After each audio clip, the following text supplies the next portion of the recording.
Good evening and welcome to Capitol Report on NTD. Here's what's coming up. President Trump pauses reciprocal tariffs, but hikes duties on China to 125%. Stock markets roaring back. What changed the president's mind, or was it his plan all along? A refreshing bipartisan moment here in D.C. as Michigan's governor urges common ground on America's economic priorities. Details on her speech and her meeting with President Trump.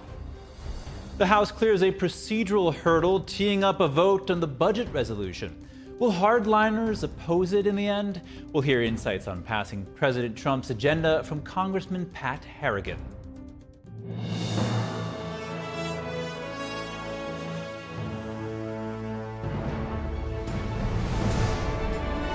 This is Capitol Report, live from our global headquarters in our nation's capital.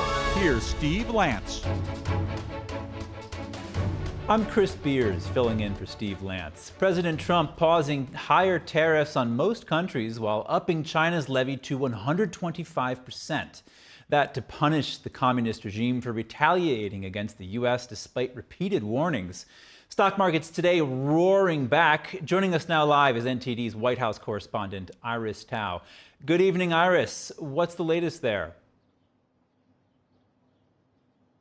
Good evening to you as well, Chris. U.S. stocks skyrocketed today after President Trump announced that he's now dropping his reciprocal tariffs on most countries to now a baseline of 10%. And that except for China, which will immediately face a 125% tariff from the U.S. as a result of its own retaliatory tariffs against the U.S. And President Trump today in the Oval Office says he's honored to make the change, adding that he's seeing a positive turn in the markets. Watch.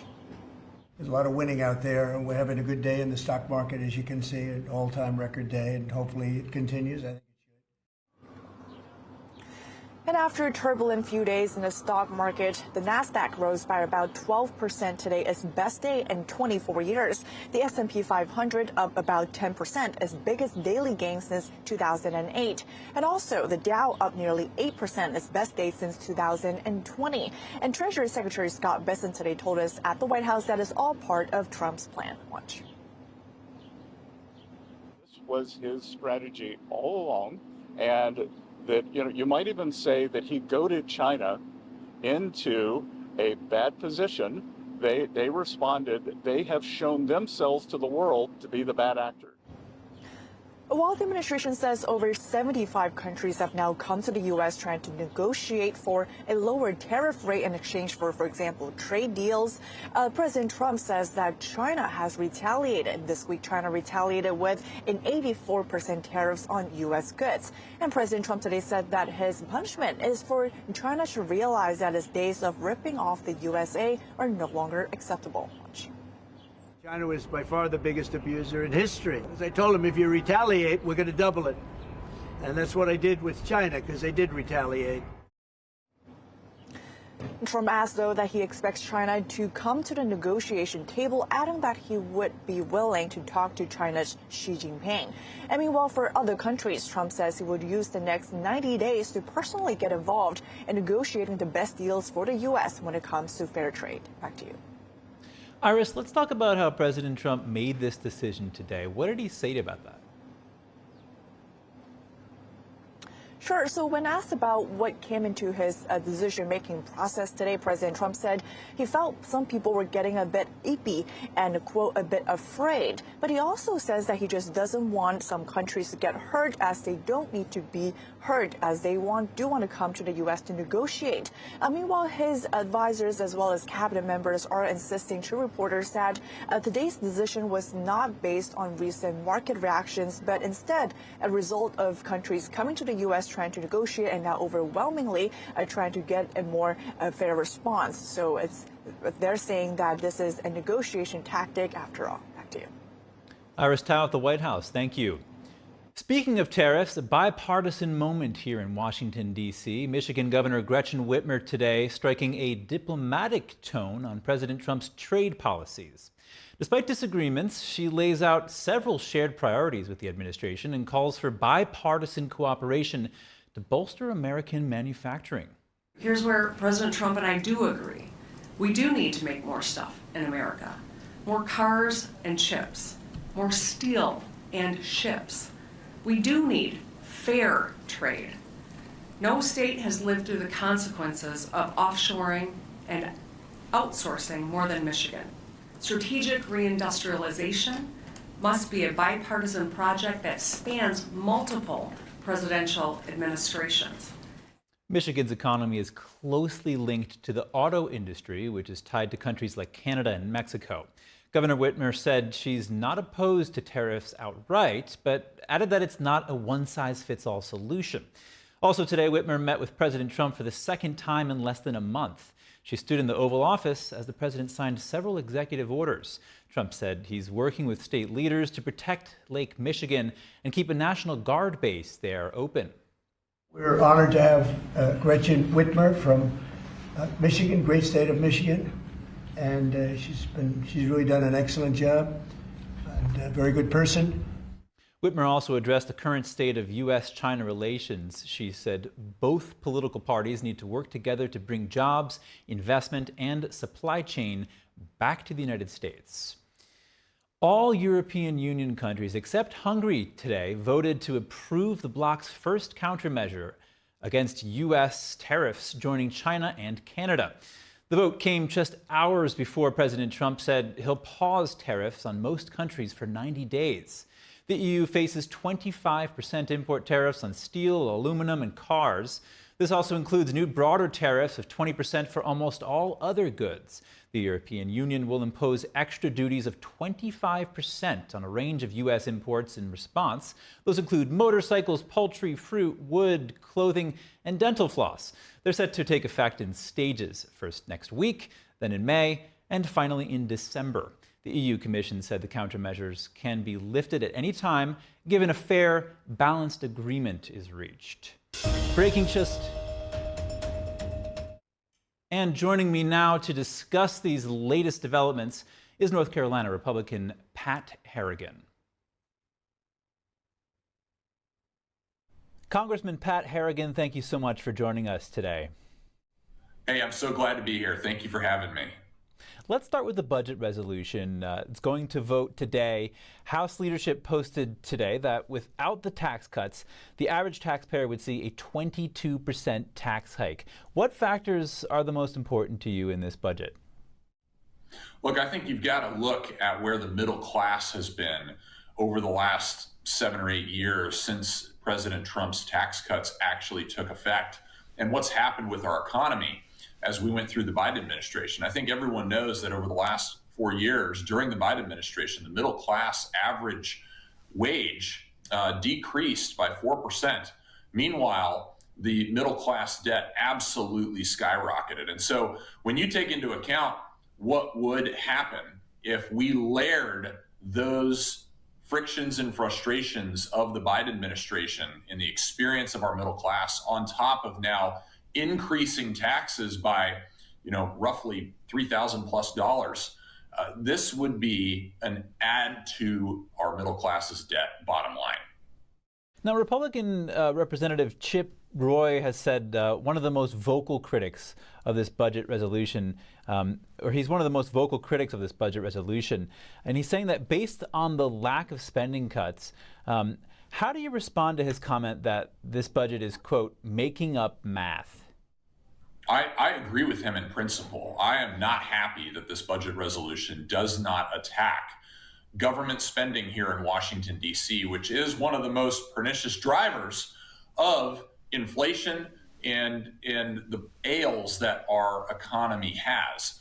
However, it is also the centerpiece of President Trump's agenda. We know that if we create the single largest tax hike in the history of America, this will not set the conditions for our economy to grow. It will actually set the conditions for our economy to slide backwards, for our middle class to slide backwards. And so when you look at the totality of what's at stake here, and you say, well, I really don't like this about this resolution, but this is the centerpiece of President Trump's agenda over here, I think you have to ask yourself, is voting no on this particular resolution, which I must add, does not commit the government to no spending cuts. We still have the ability between the House and the Senate to resolve spending cuts. It just starts the reconciliation process. But is voting no going to fundamentally change the direction of the country? Is this the hill that we should die on? I do not think we should die on the hill that stops President Trump's agenda dead in its tracks. He has criticized, however, the lack of unison in the Republican Party over this bill. He promised a strong midterm election if Republicans can unify on the budget. Do you think the lack of unity is hurting the party, or is this just part of the process? I think that this is part of the process, right? I am as disappointed as all of our other Republican members that our Senate just absolutely refused to have the tough negotiations within their part of the party to sort out where this is ultimately going to lay down in terms of what's our top line spending number. Like I share my colleagues' concerns and frustrations that, look, if we're going to spend $87 trillion over the next 10 years and we can't commit to cutting $2 trillion across that entire period of time, that we're not really serious about cutting federal spending. I would argue that that's absolutely the message that is true that's coming out of this. I think that we just have to take into perspective that at this point in time, getting President Trump's agenda accomplished with respect to changing the policies that will set the conditions for this country to flourish and grow out of these problems that we have is, at this point in time, more important than the other concern that we have in the party, which is an absolutely valid concern. I would like to get both of those things done. And what I'd like for people to understand is that we can still get both of those things done as we move forward through the reconciliation process. I can tell you that the House is not going to accept only $4 billion worth of spending cuts. That will not fly in the House. Now, let's switch gears a bit and focus on defense. The National Security Commission on Emerging Biotechnology recently urged action to counter China's biotech advances. As a member of the Science, Space, and Technology Committee, what steps do you think the Congress should take on this? I think it's the same steps that we need to take with other critical industries that are absolutely the centerpiece of our future national security strategy. We have got to reduce regulation, and we have to incentivize making significant strides in the biotech arena. We can't just sit back and allow China to step out in front of us in this regard. And that's exactly what China has been doing. Whether they've been developing it internally, whether they have been making advances because they've been stealing our technology, or whether they are simply just paying more attention to it than we are, we're not okay with that on the Science, Space, and Technology Committee. We have always had a robust university research apparatus as well as a national laboratory research apparatus in conjunction with private sector investment. We have to hypercharge that moving forward into America's future, not just for our market economy, but also for our national defense. The big news is that Trump is upping tariffs on China to 125%, while giving other countries an extra 90 days to negotiate, keeping those tariffs, reciprocal tariffs, at 10% instead of what was originally announced on April 2nd. Is this the right approach? Yes, it's the right approach. We're finding out through this process who our friends are.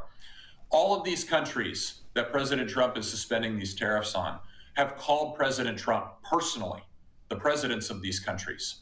They are working day in and day out with President Trump's administration to figure out, how do we reciprocate the respect that America has shown us? What does that level of respect look like to you, Mr. Trump? Because we want a strong and vibrant, long-term, productive relationship with the United States that works for both sides. That's what President Trump is interested in.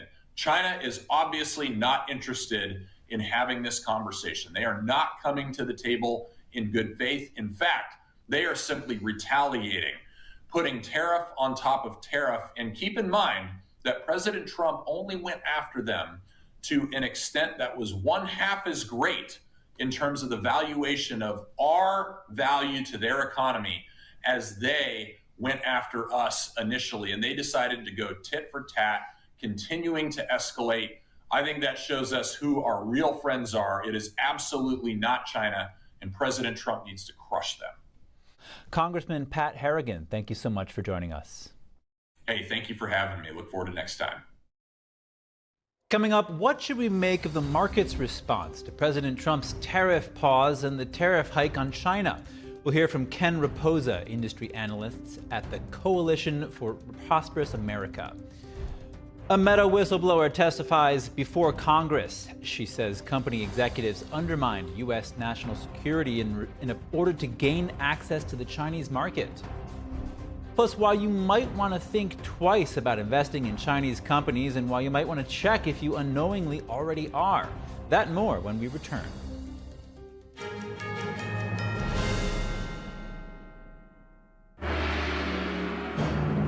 What has lasted 5,000 years was once almost lost. Now, the world awaits the divine culture's return.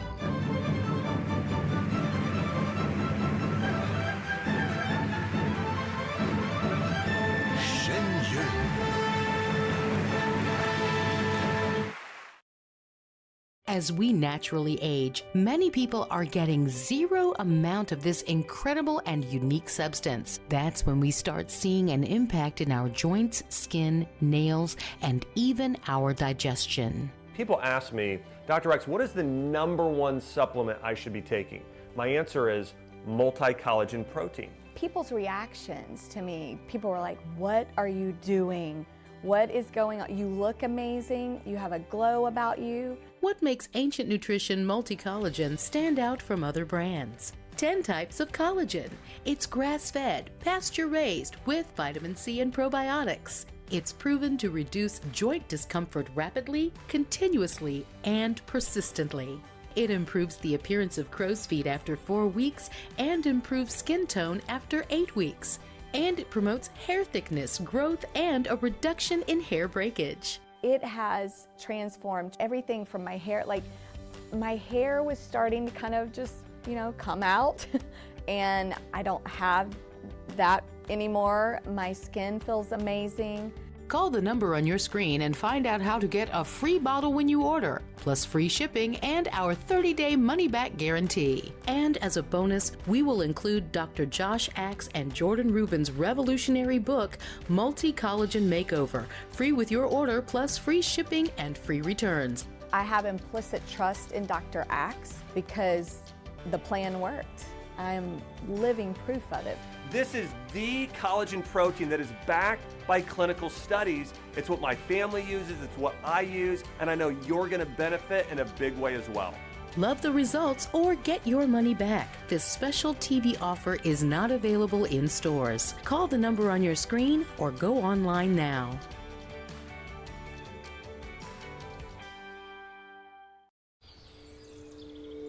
Hear that?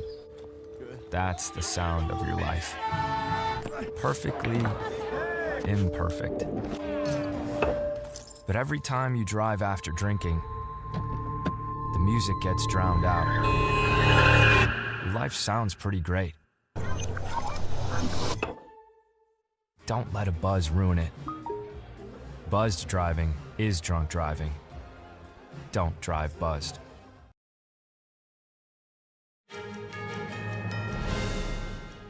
Welcome back. I'm Chris Beers. President Trump today raising tariffs on China to 125% and lowering tariffs on all other countries to 10% for at least 90 days.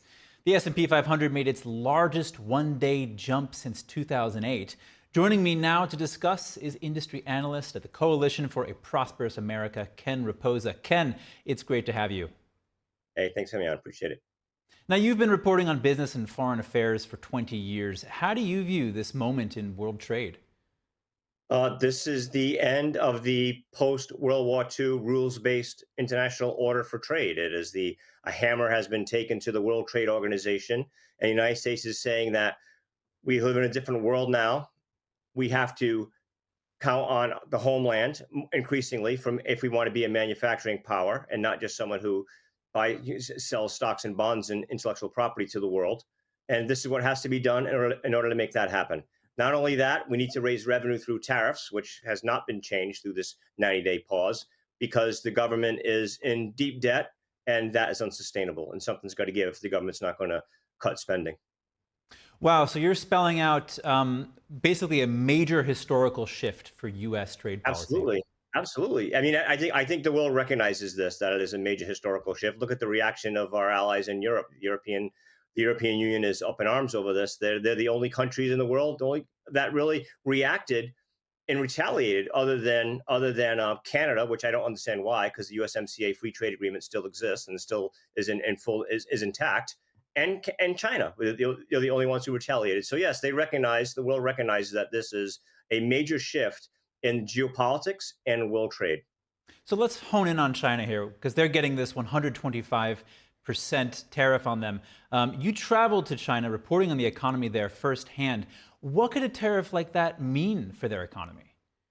It's a problem, because one of the biggest problems of China, of course, is overproduction. It's very difficult for the Chinese Communist Party in Beijing to have control over the provinces, and the provinces, they want full employment. And so those guys in the provinces make a lot of goods, and those goods are going to find their way to other parts of the world, maybe Europe. And Europe is very, very worried about this, obviously, because we have tariffs on China and Europe does not. So those goods will probably flow into other parts of the world. They'll flood into Europe. They'll flood into Brazil. They'll flood into Japan. Otherwise, what else those guys will do, who make those products, whatever those products may be, is they'll price them at a huge discount, because they're not interested necessarily in making a profit. They're interested in markets and full employment, and they'll just sell them on the world market, including perhaps even to the United States, because they'll be able to sell prices, undercut, drop prices so low if they want to get rid of things in their warehouse, that even 100% tariff, believe it or not, might not be prohibitive. So let's come back. That's how crazy it is. Got it. Yeah. It's a major shift for China. But I want to come back to the United States. American manufacturers like Baltimore-based Marlin Steel Wire Products are saying they're excited about tariffs. How do you think these levies will impact Americans? Okay, so a company like that's what their problem was they're protected now under the steel tariff. So that we had steel and aluminum tariffs, but Biden and Trump, they exempted numerous countries from the tariffs in 2019 and 2020, so that it didn't really help American producers. Now those tariffs are back on. All countries have them. They are not negotiable. There's no exemptions. Even Mexico and Canada, with the free trade agreement, those countries now have tariffs on steel and steel products. So the company that you mentioned, I've never heard of this company, but whatever it is they make, steel rebar, steel wires, whatever it is that they're making, those products were coming in from Mexico and elsewhere by the boatloads. And so that company was saying, hey, I cannot compete with import penetration, despite the fact that we have tariffs. So because we only had tariffs on a certain number of countries, they suffered. So now the tariff is global, and so that's why they're talking about relief. How will the price impact that? That depends. Now, in March 2023, I believe the U.S. International Trade Commission did a study on the steel tariffs in particular, and they found that over a short period of time, maybe 6 months, if I remember correctly, steel prices fell, okay, because steel is a global commodity. It's dictated by markets. So steel prices fell. So that Baltimore company that's using American steel, for example, to make whatever product they're making, steel wire, steel rebar, their prices actually fell. So they're not necessarily rising the way you think it is. Just because you have a 25% tariff on a $100 widget, it doesn't mean that's a $125 widget all of a sudden. That's not how it works. So U.S. Trade Representative Jamieson Greer testified before Congress on tariffs yesterday and today. We've all been following that. Through that hearing, we saw the gambit of how lawmakers are reacting to Trump's trade policy. Do you think this policy will go forward without many major roadblocks? Well, the Democrats have decided they're going to stand in total opposition to it. They have been they have the same talking points. Tariffs are a tax. It's tariff chaos, and the market is crashing, and everybody's going to pay $3,800 more for all their goods. This is what they all say. They all say the same exact thing. Now, the Republicans are a little more independent minded, and they are on board with it. They were very wary of the so-called reciprocal tariffs. Those were the high ones, right? Mostly on Asia and the 20% on the European Union. That was paused today for 90 days as the Trump administration negotiates, probably things like global digital tax rates or things like market access for different products in those countries. And perhaps how is the United States going to deal with Southeast Asia, even at a 10% tariff rate? How are they going to deal with Chinese multinationals that are just going to set up shop there, as they have been, and use Southeast Asia as a place for them to produce goods and sell them to the U.S. And so Southeast Asia becomes a mini China. So all these things have to be negotiated. It'll be very complicated, but I believe that the Republicans are going to be supportive of a 10% revenue tariff because they want the tax cuts to continue, and that Tax Cuts and Jobs Act ends next year. They really want that to continue. And if the government does not have a revenue source to fund this government that increases in size every year, no party wants to cut it. Whenever somebody makes a cut, there's kicking and screaming on both sides. They have to figure out a way to fund it. The one way to fund it is taxes. That's on you, that's on me, that's on American corporations that will continue to outsource to other countries if their taxes are higher and their costs to make things in the United States are higher. All right, Ken Rapoza, industry analyst at the Coalition for a Prosperous America. Thank you so much for your insight. We'll definitely be following up. This is a developing situation. Thank you. It sure is. Thank you. A former executive to Meta, which owns Facebook and Instagram, testified before the Senate today. She says the company undermined U.S. national security in order to do business in China. NTD's Washington correspondent Jack Bradley has the details. When Beijing demanded that Facebook delete the account of a prominent Chinese dissident living on American soil, they did it. Sarah Wynne Williams, Facebook's former director of global public policy, accused Meta of censoring a Chinese dissident on U.S. soil on behalf of the Chinese Communist Party. Yet I witnessed Meta work hand in glove with the Chinese Communist Party to construct and test custom-built censorship tools that silenced and censored their critics. She also says Meta's putting the data of its users at risk.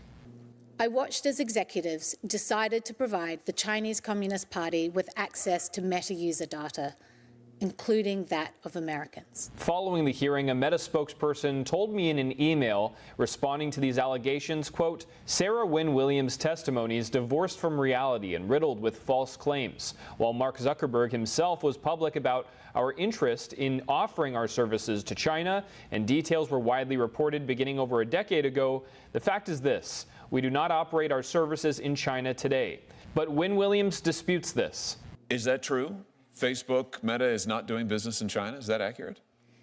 That is not accurate, Chairman Hawley. Facebook has a $18.3 billion business in China. And to give just one example, in 2014, it launched Oculus in China with a strategy of playing dumb. And her allegations are being investigated by the bipartisan group of senators that she's testifying in front of. That's the Senate Judiciary Subcommittee on Crime and Counterterrorism.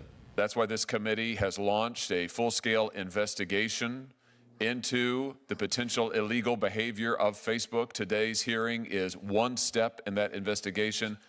Meta chooses to put human rights concerns aside if it means access to more users, more growth, more dollars. The senators have requested copies of all communications between Meta and Beijing since 2014, and they hope to get it by April 21st. Reporting by Jack Bradley, NTD News. Next, is the Chinese Communist Party exploiting American retirees? Lawmakers today assess how the CCP masks investment risks and undermines shareholder rights. NTD correspondent Jason Blair reports. Americans work way too hard to have their financial security destroyed by Communist China. Protecting American retirees and seniors from exploitive practices by the Chinese Communist Party was the focus of a hearing in Congress. In a rare occurrence, committees from both the House and Senate held a joint hearing. The House Select Committee on the CCP and the Senate Aging Committee probed the risks of investing in Chinese companies. The CCP is actively using its financial system and state-controlled companies to infiltrate American capital markets. And while some might see that as just another investment risk, it's much more than that. Molinar gave an example. In 2021, the CCP abruptly imposed sweeping regulations on China's private education sector, banning profit-making foreign capital and public listings. That decision wiped out billions of dollars in U.S. investments almost overnight. Shark Tank star Kevin O'Leary was invited as a witness, and he warns investors of the threats posed by the CCP. I have nothing against the Chinese people. Their contributions to science and art over the millennia are well documented.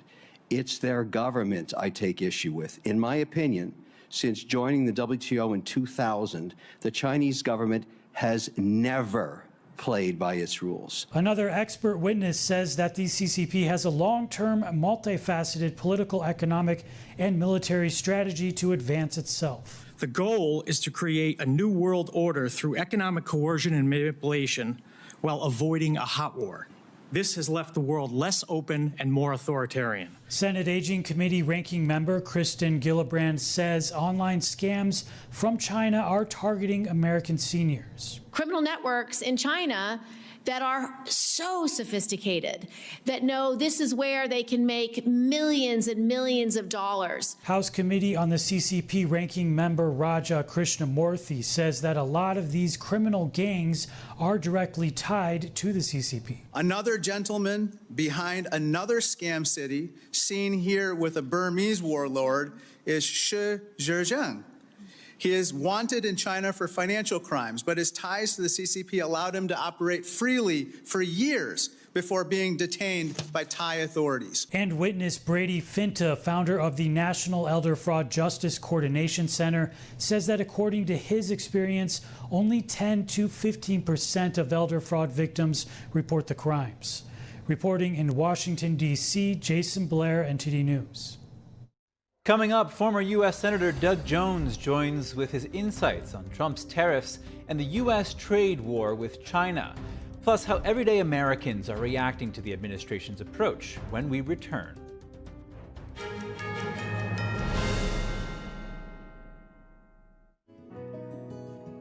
Looking for a healthy and smooth-tasting brew? Drop by Days Coffee Roasters today and explore our wide selection of specialty-grade, small-batch roasted coffee. Home to North America's first enzyme-fermented coffee, we source a wide selection of specialty-grade coffee beans from around the world, and our baristas are ready to craft your customized brew. Visit Days Coffee at 28 North Street, Middletown, New York. Come experience a brew like no other. I debate all day. It's what I do. But there are some things that are undebatable, like your mental health, my own mental health. I was in a dark place when my brother passed away in a car accident. I've never been more devastated than the day I lost my mom. I was depressed, miserable, in ways I never imagined. I reached out, and my sisters came, my pastor, my therapist. They helped me get through it. I found that the more I spoke up, the healthier my mind became. The chaos that was in me began to subside. I was more focused, clear. When you love your mind, you can go so much further. That's not up for debate. Find mental health resources at loveyourmindtoday.org. That first time seeing my son, I feel like my life did a 180. I was already trying to change my perspective of life and really just be a father figure that I never had. Being present is the most important part. I'm still growing every day. Becoming a better version of myself. To be the better mirror for my son. I mean, he's just growing. He's becoming his own person. Man, first I saw him dance, bro, he brings the vibes, you know what I'm saying? He brings the party no matter what.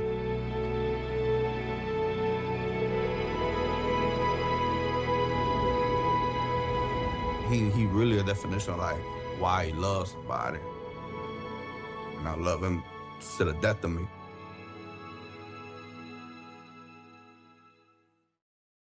My graduation was something I will never forget. People like you and me sometimes may have doubts in ourselves, but I feel that everything's possible. Find free adult education classes near you at finishyourdiploma.org.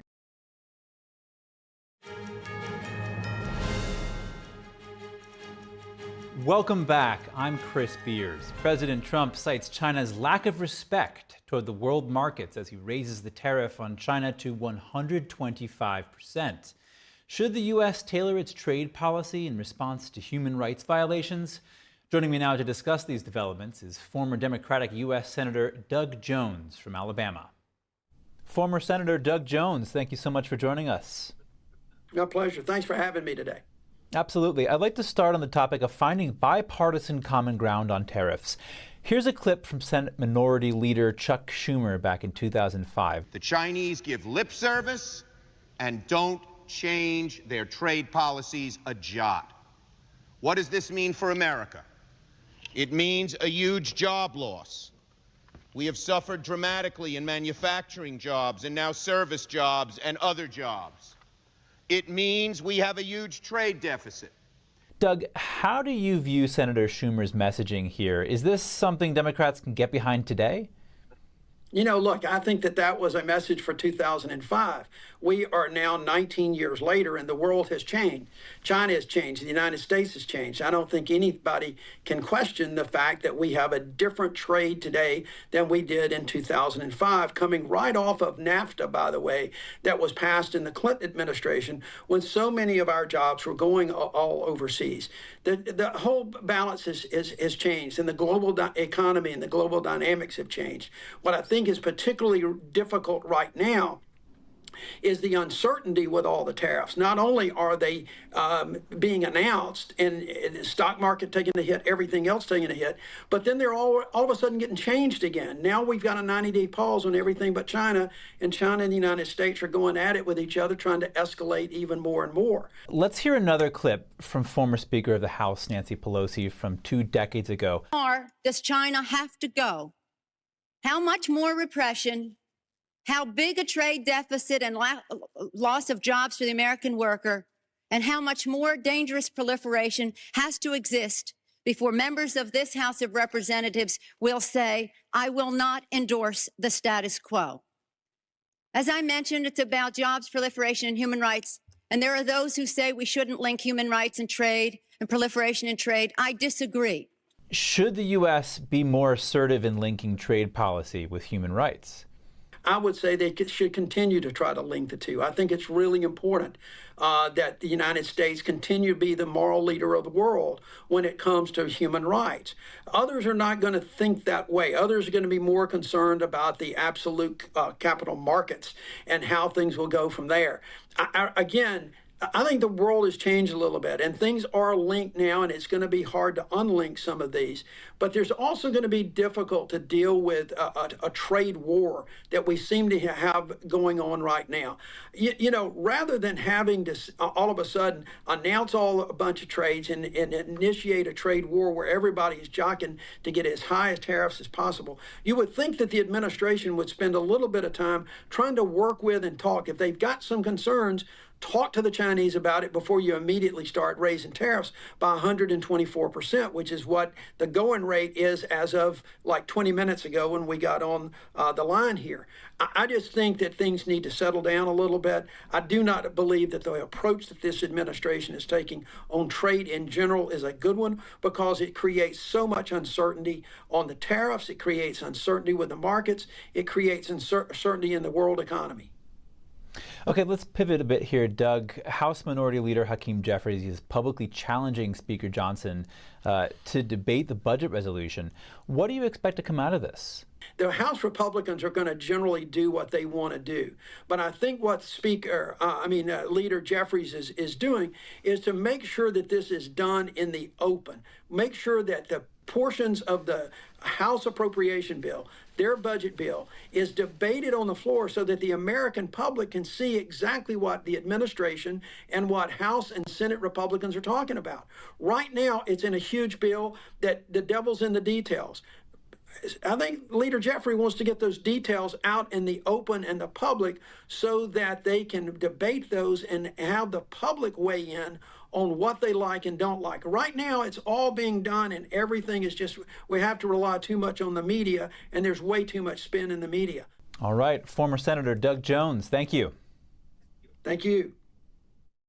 With President Trump's tariffs on China remaining in place, what do everyday Americans think about the latest escalation, and how are they reacting to the administration's approach? NTD's Sam Wong was out in the National Mall in D.C. to hear from the people.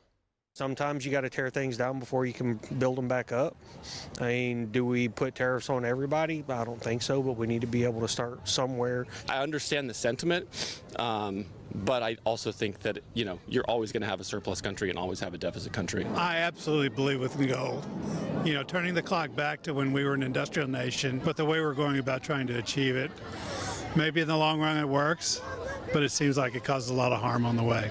I'm willing to give it a chance, see what works. I think we've been under the current program for decades, and we have a massive structural trade deficit and a massive structural fiscal deficit. So it's willing to try something new, even if it causes a little short-term pain. What do you make of the latest escalation with China? You know, China this morning hitting back with another 84% tariffs on the United States.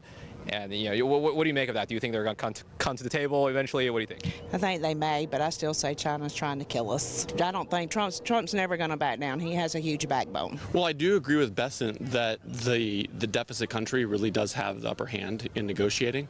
So I'm really curious to see how it plays out. National security, obviously, with technology is a big problem. Also, the way they conduct labor, the way they compensate their people, the culture that they're creating, the living conditions they're creating. So it's unfortunate, but the world's going to have to change. China's the biggest holder globally. So if you've held power long enough, you don't want to let that power go, and the best way to do that is to incite fear. Final question. Do you own stocks? I do, unfortunately, this week. We don't know where it's going to be in 6 months or in a year, but at my age, you've got to be a little bit conservative. I do not. Didn't know how to do that. I'm a little old country girl from Georgia, so. I mean, yes, I do have stock in the market, but it's not something that I rely heavily on. Just hopefully we have more wins than losses at the end of the day. If you're trading volatility, you love this market. If you're looking to, like, you know, have your traditional IRA, you're probably not too happy. Are you buying? Are you selling? Are you holding? Holding. There's really nothing I can do about it individually. I don't want to sell in a down market. I have confidence it'll come back, whether it's 6 months from now, a year from now, or 5 years from now. I'm in for the long term. Coming up, U.S. Homeland Security Secretary Kristi Noem lays out her priorities for removing criminal illegal immigrants. Former U.S. Marshal Robert Almonte joins us to break it all down.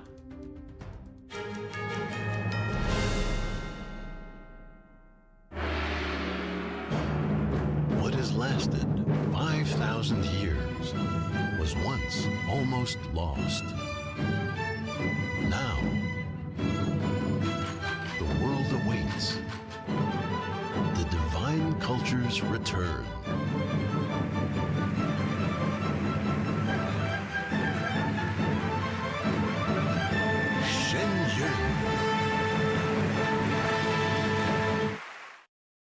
The bladder control aisle. You won't shop here again. Your private business is your own. The constant struggle is over. Now there's a better way. It's HDIS. We home deliver bladder control products. We understand how you feel.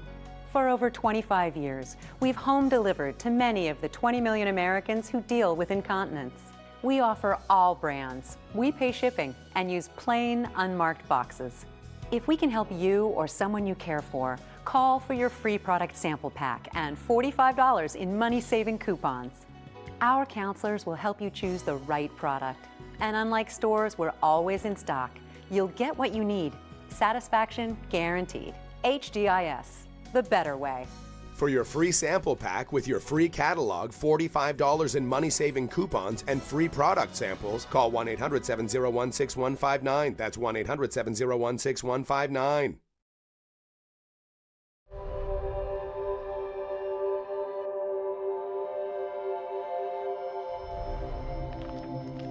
My My 15-year-old son, Ethan, and I had a fun and relaxing morning. We returned home, and Ethan walked to his best friend's house an hour later. I heard the ambulance scream by the street, carrying my beautiful boy. Ethan was shot in the head in his best friend's house with an unsecured gun. He had zero chance of survival. The father, the gun owner, he stored his 3 guns and bullets in a shoebox. How do you feel? That has to be the most horrific experience that a human could ever have. David, would you give any advice? First thing you do is not keep your ammunition with your weapons, and that your weapons need to be locked at all times.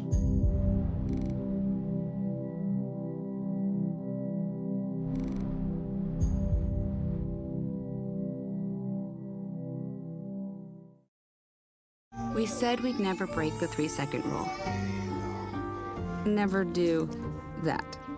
And never become a minivan mom. Hey, Chris. As parents, we say never a lot, but never happens.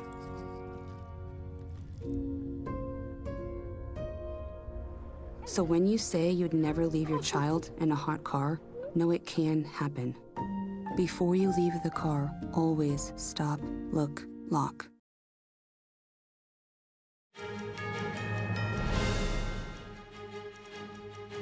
Welcome back. I'm Chris Beers. Social media posts and harassment of Jewish people may now be used against immigrants applying for a green card or student visa. That's according to U.S. Citizenship and Immigration Services. The agency announcing today it will consider anti-Semitic activity on social media and the physical harassment of Jewish individuals as grounds to deny immigration. In a statement, a DHS official said there is no room in the United States for the rest of the world's terrorism sympathizers. The U.S. has arrested several pro-Hamas protesters of the Israel-Hamas war in Gaza, and the State Department has stripped university students and faculty members of visas across the country. DHS says it will enforce all relevant immigration laws to the maximum degree.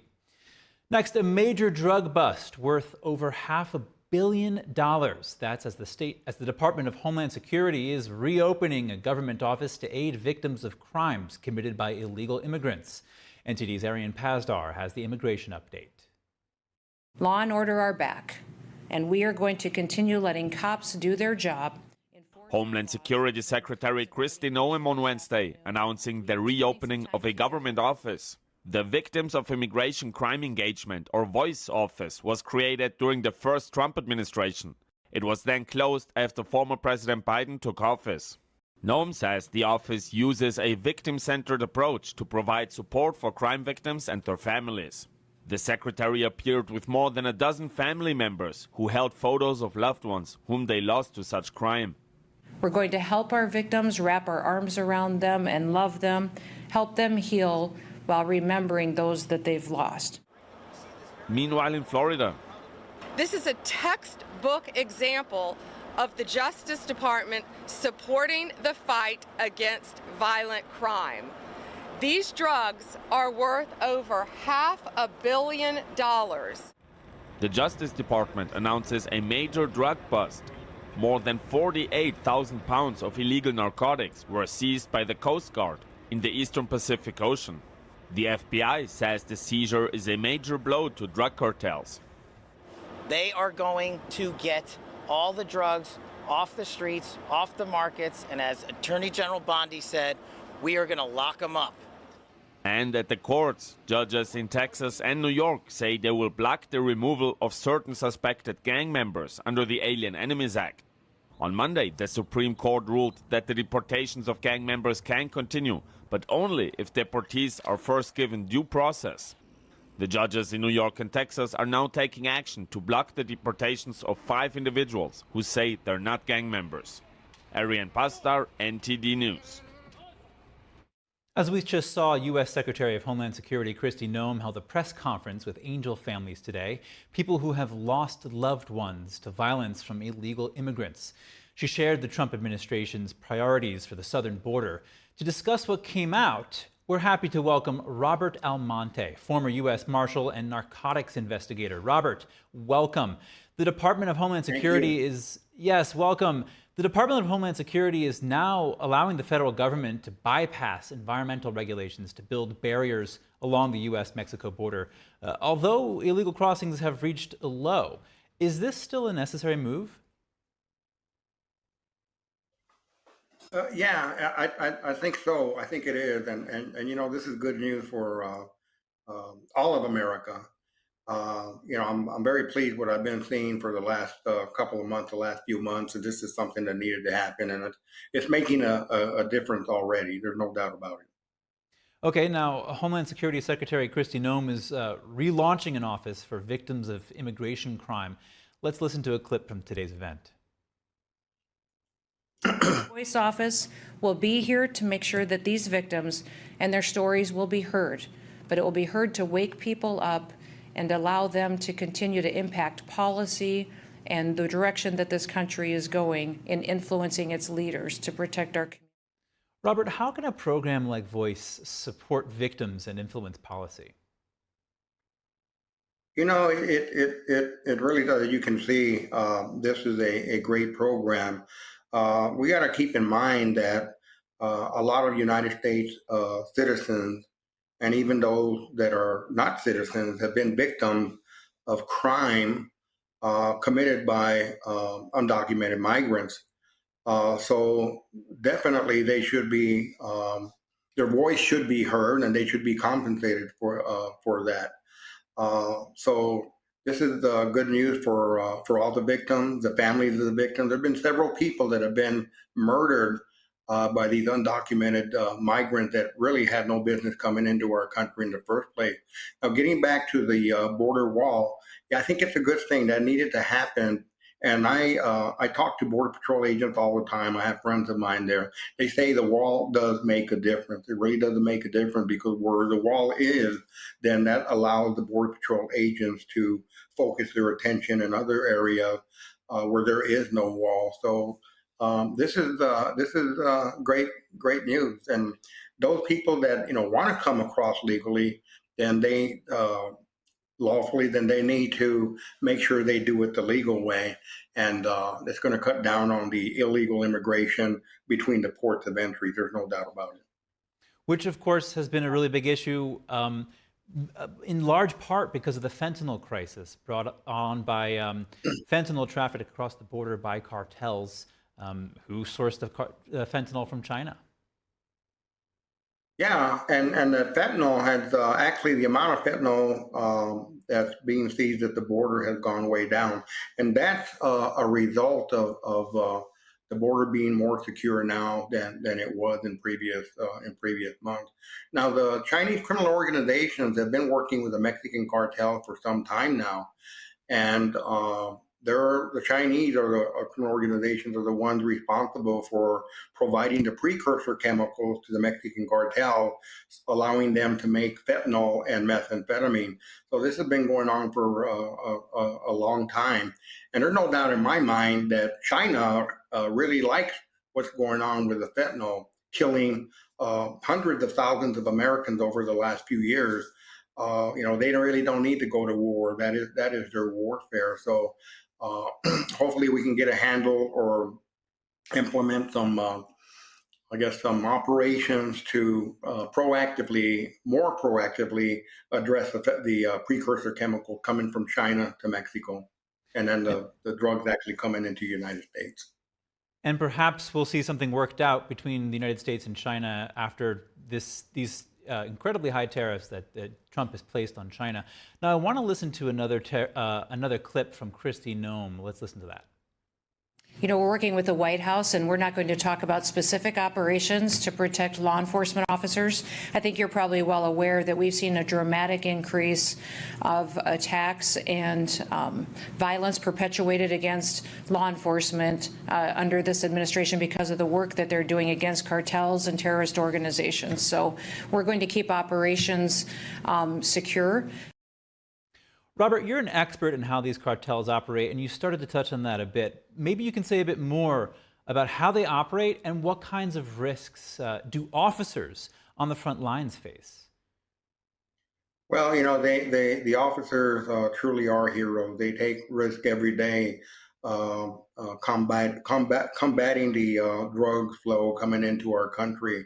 The Mexican cartels have really evolved, and they're extremely dangerous. There's no doubt about it. I'm actually teaching a class in San Antonio on the Mexican cartel today and tomorrow, and they're extremely dangerous. The Mexican cartels have eyes and ears. They're along the border and in the interior of the United States. The Mexican cartels are more and more using technology to recruit people to work with them on this side of the border, recruit people to work with them on this side of the border, and also in Mexico. The biggest problem with the Mexican cartels, okay, or in Mexico, I should say, is that of corruption. That's why the Mexican cartels are so powerful in Mexico, is because of corruption, local, state, and federal level. And not until Mexico gets a handle on their problem of corruption are things going to change in Mexico. I go to Mexico to do research, and I interact with the Mexican people. They're the good people in Mexico, and there's a lot of good people in Mexico, and they want our help. They want our help. I know the Mexican government is always saying we're a sovereign country. We don't want any help. They need our help. And the people in Mexico are hoping that we help them to go after the Mexican cartels. And it's such an important issue, Robert. I know that the people of Mexico are indeed oppressed by these cartels, as well as the American people, of course. Robert Almonte, thank you so much for sharing your insight with us today. Thank you for having me. That's all we have for you tonight on Capitol Report. For round-the-clock original news coverage, visit us at ntd.com/live or download our NTD app. I'm Chris Beers. Have a good evening, and we will see you back here tomorrow.